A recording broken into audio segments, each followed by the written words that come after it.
வாழ்க அப்படின்ற சுயமரியாதையை சொல்லிக் கொடுத்த ஒரு கழகம் திராவிட முன்னேற்ற கழகம். இன உணர்வும் மொழி உணர்வும் இருந்தால் கூட வெளிப்படுத்த கூடாது என்று நம்ம அடக்கி வச்ச காலமெல்லாம் போய் என்னுடைய மொழி உணர்வை வெளிப்படுத்துவதற்கு எனக்கு எல்லா அதிகாரமும் இருக்கிறது என்று வெளிப்படுத்த சொல்லிக் கொடுத்த கழகம் திராவிட முன்னேற்ற கழகம். பெண் அடிமைத்தனத்தை வார்த்தையில் கூட இருக்கக்கூடாது என்பதற்காக ஒழித்த ஒரு கழகம் திராவிட முன்னேற்ற கழகம்.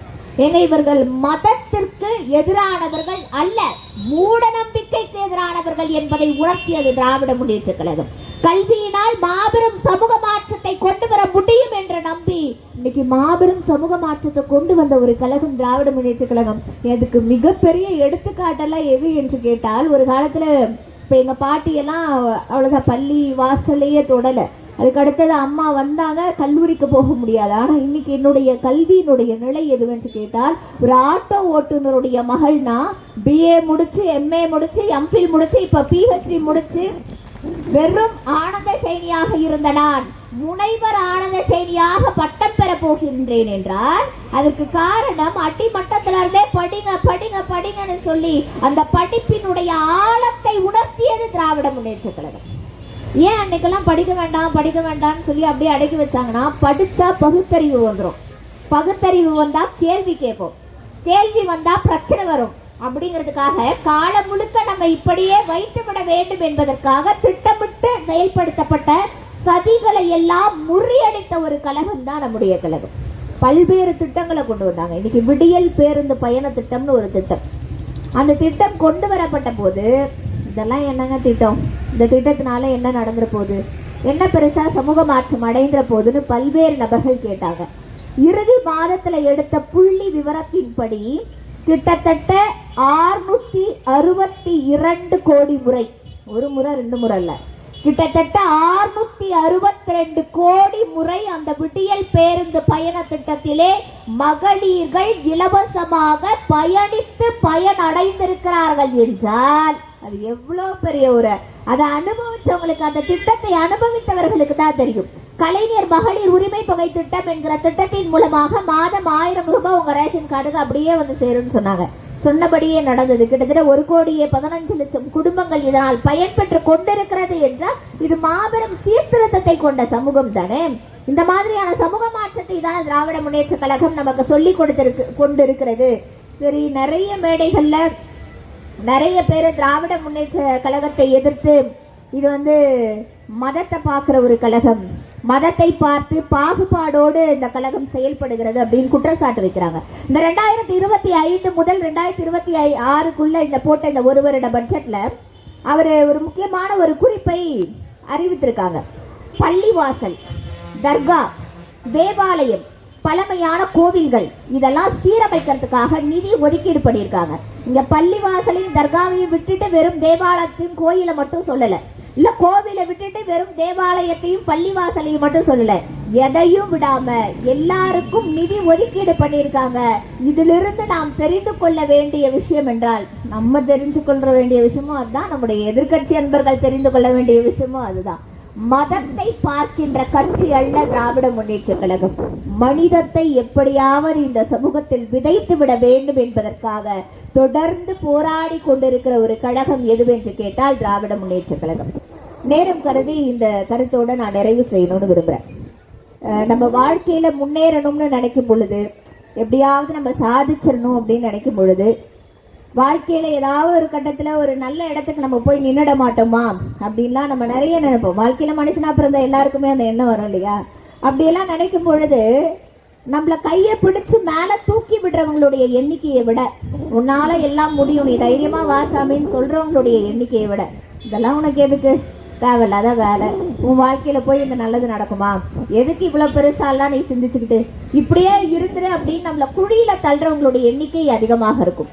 இப்படிதான் மு.க. ஸ்டாலின் ஐயா அவர்களும் முதல்வராக வேண்டும் என்ற எண்ணத்தோடு தொடர்ந்து பாடுபட்டு கொண்டிருந்த பொழுது, முதல்வர் ஆகக்கூடிய தகுதியே இல்லாத ஒரு இடத்தில் இருப்பவர் மு.க. ஸ்டாலின் ஐயா என்று பல்வேறு விமர்சனங்கள் அவர் மேல வைக்கப்பட்டது. ஆனா அதையெல்லாம் கொஞ்சம் கூட காதுல வாங்கிக்காம தொடர்ந்து போராடி தொடர்ந்து உழைத்தவர், முயற்சியை மூச்சாக்கி, உழைப்பை உரமாக்கி, வெற்றி படிக்கட்டுகளை எல்லாம் வெற்றி படிக்கட்டுகளாக மாற்றி, அவர் முத்துவேல் கருணாநிதி ஸ்டாலின் ஆகிய நான் என்று பதவியேற்ற நாள்ல இருந்து அவர் பதவி ஏற்கிற அந்த நொடி சொன்னாரு, எனக்கு ஓட்டு போட்டவர்களுக்காக மட்டுமல்ல, எனக்கு ஓட்டு போடாதவர்களுக்காகவும் சேர்த்து நான் போராடுவேன்.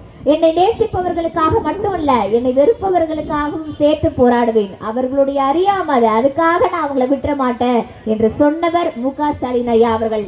இந்த திட்டங்களினுடைய ஒவ்வொரு செயல்பாடையும் அனுபவித்துக் கொண்டிருக்கிற நம்ம நன்றி உணர்வை எங்க காமிக்கணும் அப்படின்னா, வரக்கூடிய தேர்தல்ல வள்ளுவரின் வாக்கின்படி நன்றி மறப்பது நன்றன்று அப்படிங்கிற வாக்கின்படி நம்மளுடைய நன்றி உணர்வை அங்குதான் காட்ட வேண்டும்.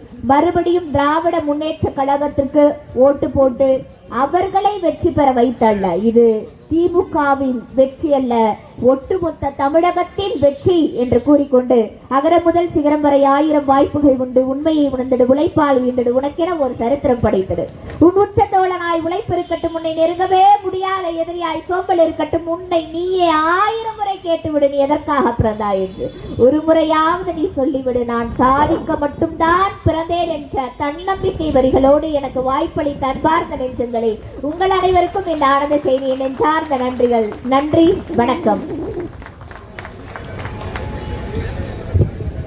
அடுத்ததாக தலைமை கழகத்தினால் அறிவிக்கப்பட்ட பேச்சாளர் அண்ணன் பாரி அவர்களை உரையாற்றுமாறு கேட்டுக்கொள்கிறேன். உலகாய்ந்த சொந்த வகை நட்பின் உயர்வறிந்த முதல் மொழியே, நிலைவாதின் உடன்பிறப்பே, நெடிய வரலாற்றின் தனிச்சிறப்பே, நலமோங்கு பெருவளமே, எங்கள் நல்வாழ்வின் அடித்தளமே, தலையாய தத்துவமே, அன்னை தமிழே உனை வணங்கி எனதுரையை துவங்குகிறேன்.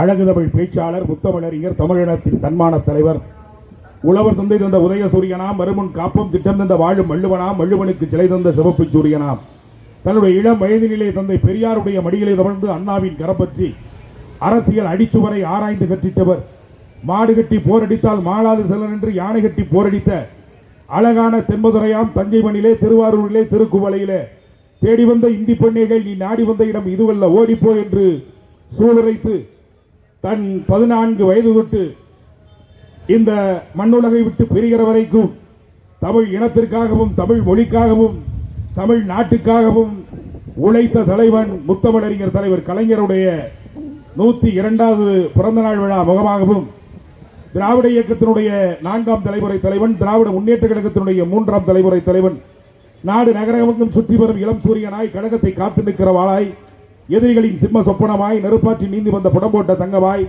வரிப்புலி கூட்டத்தின் வரலாற்று நாயகனாய், ஒட்டுமொத்த தமிழ் சமுதாயமும் இன்றைக்கு மகிழ்ச்சியோடு இருக்கிறது என்று சொன்னால் அதற்கு காரணமாக இருந்து உலகெங்கும் வாழுகிற தமிழர்கள் நம்பிக்கை நட்சத்திரமாக திகழ்கிற நம்முடைய திராவிட பேரரசர் அண்ணன் தளபதியாருடைய 4 ஆண்டு கால ஆட்சிகளில் நடைபெற்ற திட்டங்களை இந்த மக்களுக்கு எடுத்துக் கூறுகிற முகமாக இங்கே நடைபெறுகிற இந்த மாபெரும் தெருமுனை பிரச்சார பொதுக்கூட்டத்திற்கு தலைமை பொறுப்பினை ஏற்றிருக்கக்கூடிய நகர இளைஞனுடைய அமைப்பாளர் கலைச்சந்திரன் அவர்களே, வந்தவர்களை எல்லாம் வசந்தத்தின் தூதுவனாக இருந்து இங்கே வரவேற்புரை நல்கியிருக்கக்கூடிய அன்பு சகோதரர் சீனிவாசன் அவர்களே, இந்த ஓசூரிலே உதயசூரியனை உதிக்க வைத்தும் முதல் மேயர் என்கிற பெருமையும் பெற்று பெங்களூருக்கு நிகராக இந்த மாநகராட்சியை இன்றைக்கு பல்வேறு திட்டங்களின் அடிப்படையில் கொண்டு வந்து இந்த மக்களுக்கு நல்ல பல திட்டங்களை தினம் தினம் ஆற்றி இருக்கக்கூடிய மாநகரத்தினுடைய செயலாளர், மதிப்புக்குரிய சகோதரர் மாநகர மேயர் அண்ணன் எஸ்.ஏ. சத்யா அவர்களே, இந்த ஊருக்கு நான் வந்த காலம் தொட்டு 32 ஆண்டு காலமாக தன்னுடைய மகனை போன்றும் தம்பியை போன்றும் வளர்த்து இன்றைக்கு தமிழகம் முழுவதும் ஒரு தலை சிறந்த பேச்சாளராக சென்று தமிழகத்திற்கும் இந்த ஓசூருக்கும் பெருமை தரக்கூடிய வரையிலே செயலாற்றுகிறேன் என்று சொன்னால் அண்ணன் மாவட்ட அவைத்தலைவர் அண்ணன் யுவராஜ் அவர்களும் அண்ணன் சுகுமாரன் அவர்களும் தான். அந்த வகையிலே அந்த மதிப்பை பெற்ற அண்ணன் சுகுமாரன் அவர்களே, மாநகராட்சி திட்டங்களை கொண்டு செல்லக்கூடிய வகையிலே மாநகர மேயருக்கு உறுதுணையாக இருக்கக்கூடிய அண்ணன் அனந்தையா அவர்களே, மாநகர மாமன்ற உறுப்பினர்கள் அண்ணன் சென்னீரப்பா அவர்களே, அண்ணன் ரவி அவர்களே, அண்ணன் ராஜா அவர்களே, கூற்றென்று மேல்வரினும் கூடி எதிர்நிற்கும் ஆற்றல் அதுவே விடை என்கிற வள்ளுவனுடைய வாக்குக்கு ஒப்ப எமனை எதிர்கொண்டு வந்தாலும் அந்த எமனையும் எதிர்த்து நின்று நாங்கள் வெல்வோம் என்று சொல்லக்கூடிய நம்முடைய சின்னவரினுடைய பட்டாளத்தில் இன்றைக்கு இணைந்து மாவட்ட கழகத்தினுடைய செயலாளர் அண்ணன் ஒய் பிரகாஷ் அவர்களுக்கும் அண்ணன் எஸ் ஏ சத்யா அவர்களுக்கும் உறுதுணையாக இருந்து அடுத்த வெற்றி பாதையில் இந்த இயக்கத்தை அழைத்து செல்கிற அன்பு சகோதரர் மாவட்ட இளைஞர் அமைப்பாளர் அண்ணன் சுமன் அவர்களே, அண்ணன் மனோகரன் அவர்களே, எஸ் எஸ் சூர்யா அவர்களே மற்றும் இங்கே இருக்கக்கூடிய இயக்கத்தினுடைய மூத்த முன்னோடிகளே, பெரியோர்களே, தாய்மார்களே, நண்பர்களே, தொழிலாளர் தோழர்களே, திராவிட முன்னேற்ற கழகம் ஆட்சி பொறுப்பில் இருந்தால் கண்ணியத்தோடு செயலாற்றக்கூடிய காவல்துறை அதிகாரிகளே, பத்திரிகை துறை நண்பர்களே, தீர்ந்து போகாத திராவிட இயக்கத்தின் மீது தீராத பற்று கொண்ட திராவிட இயக்கத்தினுடைய சிந்தனையாளர்களே, கற்றறிந்த சான்றோர்களே, கட்சிக்கு அப்பாற்பட்ட நடுநிலையாளர்களே, வியாபார பெருங்குடி மக்களே, பெரியோர்களே, உங்கள் அத்துணை பேருக்கும் இந்த இனிய நேரத்தில் நன்றியை சொல்லி மிக விரைவாக முடிக்க இருக்கிறேன். ஏன் இந்த தலைவனுக்கு நாம் இன்றைக்கு பிறந்த நாள் விழா கொண்டாடுகிறோம்? யார் யாரோ தமிழகத்திலே பிறந்திருக்கிறார்கள், வாழ்ந்திருக்கிறார்கள், ஆண்டிருக்கிறார்கள். ஏன் இந்த தலைவனுக்கு மட்டும் நாம் இவ்வளவு சிறப்பாக நாம் கொண்டாடுகிறோம் என்பதை நீங்கள் தயவு செய்து எண்ணி பார்க்க வேண்டும். ஓசூர் சேலம் மாவட்டத்திலே ஒரு சாதாரணமாக இருந்த இந்த ஓசூரை இன்றைக்கு உலக அளவில் மக்கள் வாழக்கூடிய ஒரு தகுதி படைத்த நகரமாக 13வது இடத்தில் இருக்கக்கூடிய பெருமைக்கு கொண்டு வந்த பெருமை நம்முடைய கழக தலைவர் அன்பு தலைவர் முத்தமிழறிஞர் தலைவர் கலைஞரை சார். நாமெல்லாம் எங்க இருந்தோம்? எனக்கு சொந்த ஊர் காரைக்குடி. இந்த ஓசூர் இல்லைனா நான் காரைக்குடியில ஏதோ ஒரு கடையிலேயோ அல்லது வெளிநாட்டிலேயோ எங்கேயோ பணியாற்றி கொண்டிருப்பேன். இந்த ஓசூருக்கு சிப்காட்டை கொண்டு வந்ததன் முகமாகத்தான் தமிழகத்தில் இருக்கக்கூடிய அத்தனை இடங்களிலிருந்து ஒட்டுமொத்த தொழிலாளர்கள் இங்கு வந்து இன்றைக்கு ஒரு சமத்துவபுரமாக ஓசூர் இருக்கிறது என்று சொன்னால் அதற்கு முத்தமிழறிஞர் தலைவர் கலைஞர் தான் காரணம். அது மட்டுமா, நம்மை தாண்டி இன்றைக்கு வடநாட்டில் இருக்கக்கூடிய அத்தனை இந்திக்காரன் இங்கே தான் இருக்கிறான். ஓசூருக்கு வந்தா வேலை இருக்கு. இந்த நிலைமையை கொண்டு வந்தது நம்முடைய முத்தமிழறிஞர் தலைவர் கலைஞர் என்பதை நீங்கள் எண்ண வேண்டும். அதை தாண்டி என் போன்றவர்கள் எல்லாம் நாங்களாம் வெள்ளச்சட்டை போடுறதே இல்லை.